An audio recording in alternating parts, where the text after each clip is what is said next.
नमस्कार, आप सभी का स्वागत है हमारे चैनल एक और एक 11 में। तो आज हमारे साथ में सुप्रीम कोर्ट के जाने माने एडवोकेट सर सरोज सर जी हैं, जिनसे कि आज हम डिस्कस करने वाले हैं कि कैसे जो लोग बैंक के अमाउंट पे नहीं कर पाते, लोन अमाउंट्स पे नहीं हो पाया है, किसी भी वजह से स्किप हो गई है ईएमआई या फिर जो भी है, तो बैंक वाले उनको कैसे हैरेस करते हैं कस्टमर को।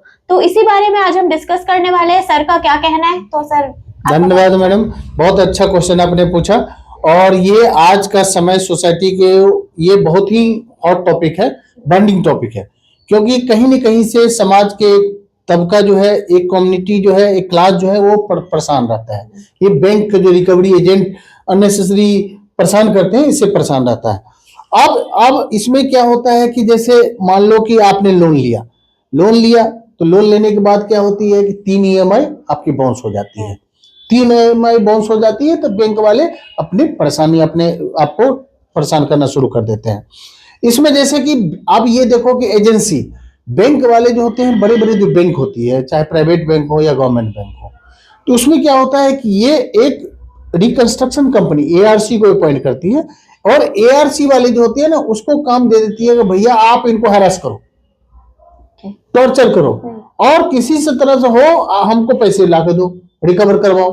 और क्योंकि बड़ी बैंक आपके पास बार बार आएगी, उसके लोग आएंगे, तो बैंक की इमेज रेपुटेशन में पड़ता है, इसीलिए वो एआरसी को दे देते हैं, और एआरसी कंपनी के थ्रू। इसमें गवर्नमेंट का मतलब गवर्नमेंट का इसमें इसका कोई रोल नहीं रहता है कि उन्होंने बैंक को परमिशन दे रखी है या नहीं दे रखी है? नहीं, गवर्नमेंट का तो इसमें समझो कि गवर्नमेंट परमिशन ये थोड़ी कर रही है कि आप हरास करो, जो इलीगल काम करने के लिए तो नहीं बोलेगी। लेकिन क्या होता है ना, ये रिकवरी एजेंट जो होते हैं ना, ये आपको एक तो आप देखोगे 90% लोग फर्जी रहते हैं, 90% फर्जी रहते हैं, क्योंकि आपको फर्जी कॉल कराएंगे। वो आपको मैं यहाँ से कॉल कर रहा हूँ, इस पुलिस स्टेशन कोई आगे जब कोई बैंक से आ जाता है और कहते हैं कि आपकी ईएमआई नहीं गई, फलाना ईएमआई नहीं गई है, पीछे से आ जाते हैं, कई लेडीज घर में अकेले भी रहती है, हैरेस करते हैं, क्या सोल्यूशन है? उनको किस तरह से डील किया जाए? देखो, आप इस तरह का अगर रिकवरी एजेंट आते हैं तो पहली बात तो आप उनको पता लगाओ कि ये जेन्युइन में रिकवरी एजेंट है या नहीं, क्योंकि वो अपनी पहचान आइडेंटिटी को भी छिपाते हैं, अपना उसका आई कार्ड होता है, वो सब देखो कि किस एआरसी कंपनी से है, कहां से है ये, पहली बात। दूसरी, ये एक्चुअल बंदा है कि नहीं रिकवरी वाले।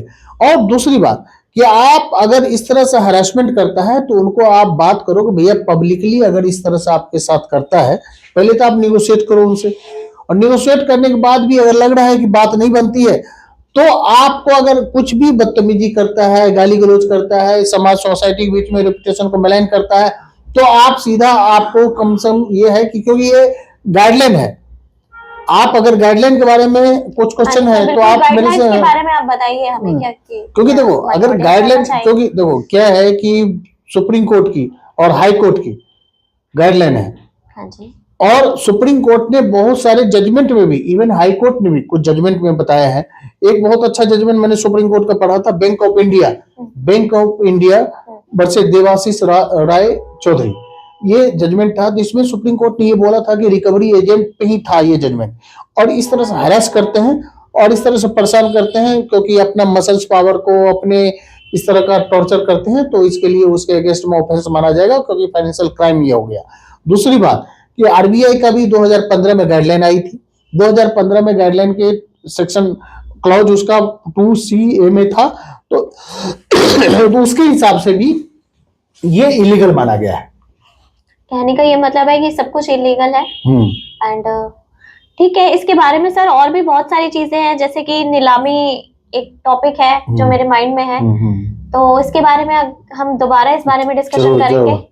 तो आपने सुना जैसे कि ये सब कुछ इलीगल है, ऑफ कोर्स आप चाहे तो इस पे केसेस डाल सकते हैं, एंड जो भी है आपको इन्फॉर्मेशन होनी चाहिए कि क्या आपको करना है इस केसेस में, घबराना नहीं है। सो आगे हम सर के साथ में इसी टॉपिक को आगे कंटिन्यू करेंगे, जिसमें हम और भी चीजें सर के साथ में डिस्कस करेंगे, जैसे कि नीलामी की बात आ जाती है, और क्या लीगल बाउंड्रीज है जिनको हमें फॉलो करना है या फिर बैंक को फॉलो करनी चाहिए, बैंक की गाइडलाइंस के अंदर है बट वो फॉलो नहीं कर रहा है, तो वो हमको जानकारी जरूर होनी चाहिए, और इसके अगेंस्ट में क्या क्या केसेस हम डाल सकते हैं। तो सभी टॉपिक्स के साथ में हम दोबारा एक नई वीडियो के साथ में आएंगे। आपका बहुत बहुत धन्यवाद।